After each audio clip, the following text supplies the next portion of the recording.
반대 토론에 앞서서 지난 29일 무안공항에서 발생한 여객기 사고 희생자분들의 명복을 빌고 유족들에게 위로의 말씀을 드립니다.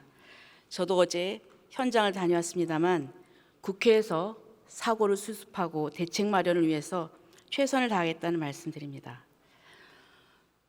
저는 오늘 우리 국민들이 자칫 반인권적 국가범죄라는 자극적이고 그럴싸한 단어에만 매몰되어서 법안에 숨겨진 의도와 폐해를 놓칠까 우려하는 마음으로 이 자리에 섰습니다.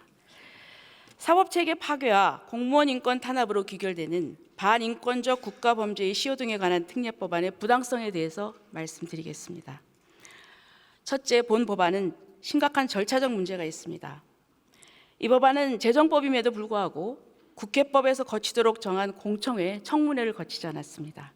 또 해당 상임위인 법사위에서도 충분한 토론 없이 여당 의원들의 반대에도 불구하고 일방적으로 졸속 통과되었습니다.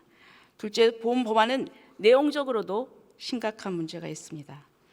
본래 이 법은 과거 군사정권 하에서 국가가 자행한 반인권 범죄의 피해자와 그 유족이 배상을 받을 수 있도록 하자는 취지로 반인권적 국가범죄 또는 이를 조작 은폐한 행위의 공소시효와 민사상 손해배상 청구권의 소멸시효를 영구 배제하는 것이 핵심입니다. 그렇다면 시효 배제의 대상을 과거 군사정권 시절 범죄에 한정하는 것도 방법일 것입니다. 그런데 이 법의 반인권적 국가범죄는 적용 대상 시점에 아무 제한이 없습니다. 문제입니다. 또 반인권적 국가범죄의 설시 중에 수사 또는 기소에 관한 직무라든지 직무 수행 과정에서 사건의 실체를 조작 은폐하기 위해서 범한 죄 같은 불명확한 개념은 예측이 불가능해서 범죄 범위가 얼마든지 확장될 수 있어서 큰 혼란이 예상됩니다. 이를 근거로 공소시효와 소멸시효 적용을 배제하는 것은 도리어 수사 공무원의 인권을 탄압할 수 있습니다. 특히 공무원의 직권남용 등이 반인권적 국가범죄 범위에 포함되어 있어서 피의자 또는 유죄가 확정된 범죄자들이 담당 수사관에게 보복성 고소, 고발을 남발할 수 있게 됩니다. 셋째, 이 법은 내용상의 문제와 부작용 때문에 헌재와 법원은 물론 법무부, 검찰, 경찰, 공수처뿐 아니라 대한변협, 한변도 한 목소리로 반대하고 있습니다. 넷째, 이 법의 부작용 피해가 심각합니다. 이 법은 일선에서 묵묵히 민생 범죄를 수사하는 경찰관, 수사관, 교도관들을 사지로 내모는 법입니다. 조폭, 강간범, 마약서범은 공소시효가 지나서 처벌받지 않고 활개치며 돌아다니고 되려 이들을 수사한 경찰과 수사관들은 공소시효를 없애서 죽을 때까지 보복성 고소 고발과 손해배상에 노출되는 상황을 만드는 것이 과연 여러분이 생각하는 인권이고 정의입니까? 범죄자가 훨씬 우위에 서게 되고 수사관의 직무 수행을 위축시키는데 정의가 맞습니까?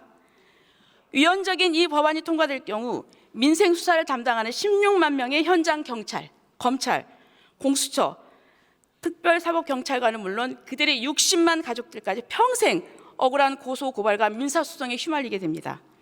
변호사 비용은 수사관들이 감당해야 되고 수사하면 집안이 거덜난다, 죽을 때까지 고소당하고 소송당한다 이렇게 할 텐데 누가 수사를 하려고 하겠습니까?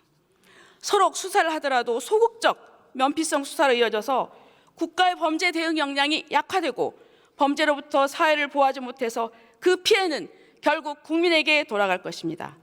그럼에도 민주당은 도대체 왜 이 법을 발의한 것이고 또 당론으로까지 밀어붙이는 것입니까? 그토록 인권을 생각했다면 제2요구권 그 걱정이 없는 문재인 정권 180석 여당 시절에 왜 추진하지 않았습니까? 지난 12월 19일 이화영의 이재명 대표 방북비용 대납 사건이 징역 7년 8개월로 선고되자마자 일사천리로 이 법안을 진행시킨 저희가 도대체 무엇입니까? 이재명 대표를 수사한 수사기관에 대해서 보복을 예고하는 것입니까? 국가유법권을 당리당략으로 남용해서는 안 됩니다.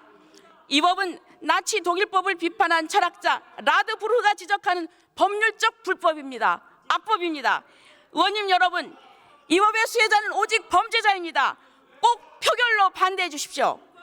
아울러 대통령 권한대행에게 요청합니다. 만약 이 법이 통과된다면 반드시 제2요구권을 행사해 주시기 바랍니다.